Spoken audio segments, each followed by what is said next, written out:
Olá, sejam muito bem-vindos à apresentação do nosso artigo.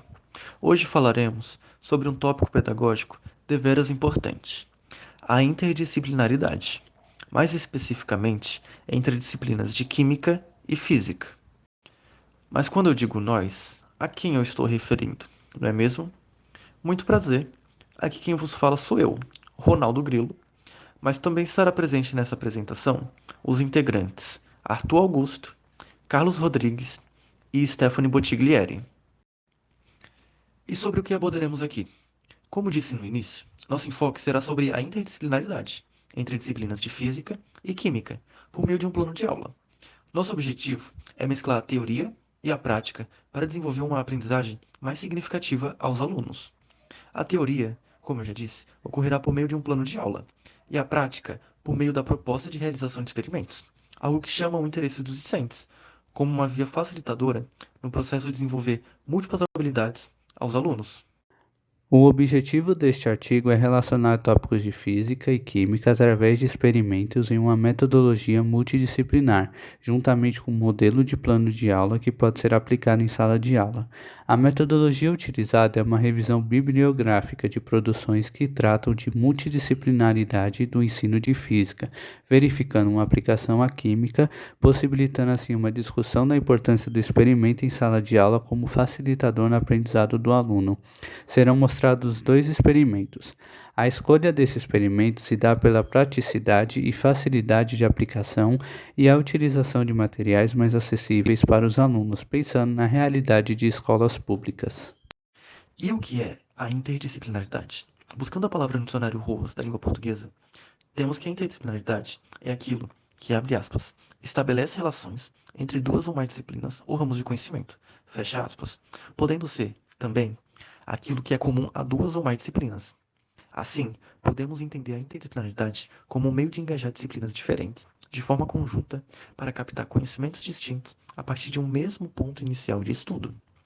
Ao pensar isso na química e na física, temos duas áreas que possuem uma correlação entre seus conceitos. Porém, a necessidade de estudar os conceitos de formas específicas fez romper e surgir áreas de conhecimentos distintas ao longo do tempo. Porém, ao unir esses grupos de conhecimentos para o estudo de um conteúdo em comum, é possível obter uma explicação completa por diferentes ângulos sobre determinados fenômenos que englobam ambas as áreas referidas. Mas vale ressaltar que cabe aos docentes engajarem os alunos a alcançarem as metas de conhecimentos que eles propõem, seja por meio de uma atividade ou projeto interdisciplinar, em suas respectivas disciplinas, gerando, assim, esforços por parte dos alunos que eles não estão habituados a realizar.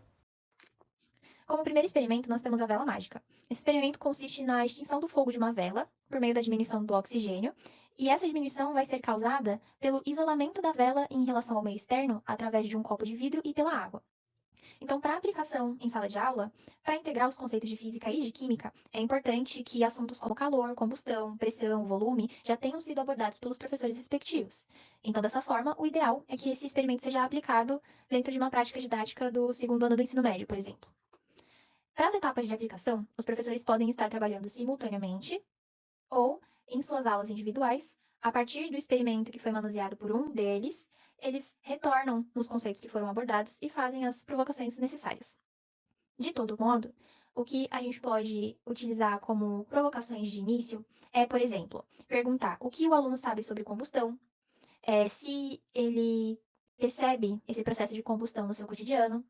Perguntar, por exemplo, se ele já usou velas nos bolos de aniversário, em comemorações, como que essa vela é apagada, como que ele geralmente apaga. Então, é assoprando? É umedecendo os dedos da mão e apertando o pavio da vela? Perguntar, no geral, quais são os possíveis jeitos de se apagar essa vela e o que é necessário para acender essa vela. Então, a partir das respostas, a gente pode direcionar os alunos a refletirem sobre conceitos químicos de combustor, comburente, reação. Nesse momento, inclusive, o professor de química pode relembrar os alunos sobre a escrita da reação da combustão, exemplificando a reação da vela e como funciona o processo de combustão e de pirólise dessa queima da vela. Os materiais necessários serão uma vela, um prato, um copo de vidro ou vaso de vidro e uma fonte de calor, pode ser um fósforo, um isqueiro, e além disso, 250 ml de água. Então, para fazer esse experimento, a gente vai derreter primeiro a base dessa vela, para que a parafina sirva de cola entre a vela e o prato, para fixar. Em seguida, a gente enche esse prato com os 250 ml de água e acende a vela. A gente vai colocar mais ou menos 1 centímetro de altura de água nesse prato. E aí depois vai colocar o copo por cima da vela. Bem devagar, para evitar movimentos bruscos que gerem vento ou que de alguma forma dissipem o fogo dessa vela. A finalidade da água no prato é vedar a entrada de ar no tubo pela base. Então a vela vai permanecer acesa por um tempo, mas bem pouquinho. Lentamente a gente vai ver que o fogo vai apagar. Isso acontece porque a reação de combustão combina o oxigênio do ar com o comburente e ele é derretido. E a estearina, que é a mistura dos ácidos que estão ali nos componentes da vela, com a produção do gás carbônico, faz com que essa reação aconteça. Então, o gás quente é quem fica responsável por apagar essa chama, porque ele impede a entrada de ar novo, que traria o oxigênio para alimentar essa combustão. Então, como o oxigênio diminui, a quantidade dele, né? O fogo da vela vai se apagando lentamente e também a gente consegue perceber o aumento de volume da água na parte interna do copo. Esse aumento de volume da água na parte interna do copo acontece porque quando a gente coloca esse copo sobre a vela, ele estava cheio de gás aquecido. E quando a vela vai apagando, pela diminuição do oxigênio, o gás do interior desse copo vai esfriando. Ou seja, ele vai perdendo calor para o meio. E, por consequência, vai também diminuindo o volume. Como esse volume diminui, a pressão se torna menor, a pressão interna, do que a pressão de fora, forçando com que o nível da água do copo suba na parte interior para se igualar à pressão interna. Então, como o ar não pode passar, o copo se enche de água. Então, basicamente, o que acontece é um movimento de convecção, porque quando o copo de água vai entrando em contato com a vela, o ar quente dessa combustão vai preenchendo a parte interna do copo e o ar, entre aspas, frio, sai. E aí, quando esse copo encosta na água e sela o ambiente interno, a vela acaba apagando por conta da queima do oxigênio e, simultaneamente, a diminuição da chama, o ar volta a perder calor e a contrair, diminuindo a pressão interna. E aí a pressão atmosférica é maior e faz com que a água suba. A avaliação, ela pode ser processual, a partir da participação dos alunos, tanto nos questionamentos quanto na reprodução desse experimento, e também é possível utilizar uma avaliação com eles preenchendo uma tabelinha que traga os seguintes questionamentos no início da atividade. Eles podem responder o que eles sabem sobre esse tema inicialmente, o que eles esperam aprender sobre, e ao final responderem o que eu aprendi sobre e o que eu ainda tenho dúvida. Dessa forma, durante as próximas aulas, o professor consegue trabalhar em cima dos conceitos que não ficaram tão claros e, a partir disso, dar seguimento aos outros conteúdos a serem apresentados. O segundo experimento é mais frio que o gelo. Na disciplina de física, os alunos aprendem sobre os conceitos de transmissão de calor. Neste experimento, o conceito de disciplina de física a ser desenvolvido é calor. Na disciplina de química, os alunos aprendem sobre moléculas, sendo um deles o estado físico. Neste experimento, o conceito de disciplina de química sendo desenvolvido é a mudança de temperatura relacionada ao estado físico. O experimento constitui-se de mostrar a temperatura do gelo mais baixa com a adição de sal, podendo ser realizado na sala de aula juntamente com o professor ou individual com o professor auxiliando os alunos. Os materiais necessários para a realização do experimento são um copo de vidro, um termômetro, uma colher, gelo e sal. Experimento. Coloque o gelo dentro do copo. Em seguida, coloque o termômetro dentro do copo para verificar a temperatura do gelo quando estiver estabilizada. Em seguida, com a colher, adicione o sal devagar. Ao adicionar o sal, percebemos que o gelo irá começar a derreter, pois quando o gelo entra em contato com o sal, ele derrete mais rápido, mudando a temperatura. Podemos perceber isso olhando o termômetro novamente. Com isso, a água congela a 0 grau. Isso significa que o gelo pode estar mais gelado do que isso, ou abaixo de 0 grau. Mas quando a gente coloca o sal no gelo, a gente acaba baixando a temperatura de fusão do gelo, ou seja, a água vai ficar líquida a uma temperatura mais baixa. Podemos explicar isso com conceitos de química, onde mudaremos a temperatura das moléculas, pois como a água está congelada, as moléculas ficam separadas. Mas ao entrar no estado líquido, elas começam a ficar juntas. Já na física, pode-se explicar os conceitos de transmissão de calor, que nesse experimento está ocorrendo o calor sensível, onde a troca de calor causa mudança de temperatura. Sobre o plano de aula do segundo experimento, nós gostaríamos de mencionar que ele foi planejado para ocorrer em 2 aulas de 45 minutos.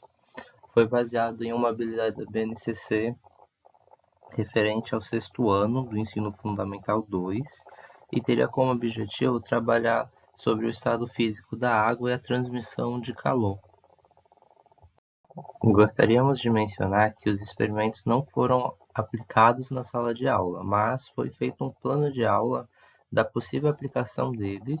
Além disso, é muito importante frisar que nós fizemos uma revisão bibliográfica sobre a eficiência do uso de experimentos na aprendizagem dos alunos.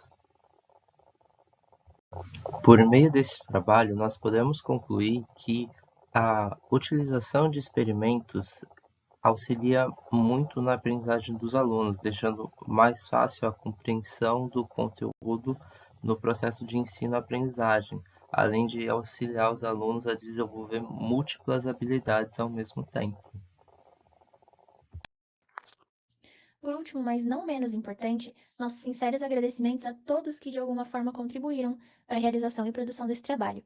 Nosso agradecimento também ao professor Elifas, que durante o período de 2022 trouxe à tona em suas disciplinas as discussões acerca da importância da interdisciplinaridade, seja no ensino de física, de matemática ou de qualquer outra das ciências que é estudada dentro do ensino básico, sempre visando o acesso ao cotidiano do aluno e como aquilo que ele está entrando em contato faz sentido ou faz parte do entorno dele. E essas são as referências que o meu grupo utilizou.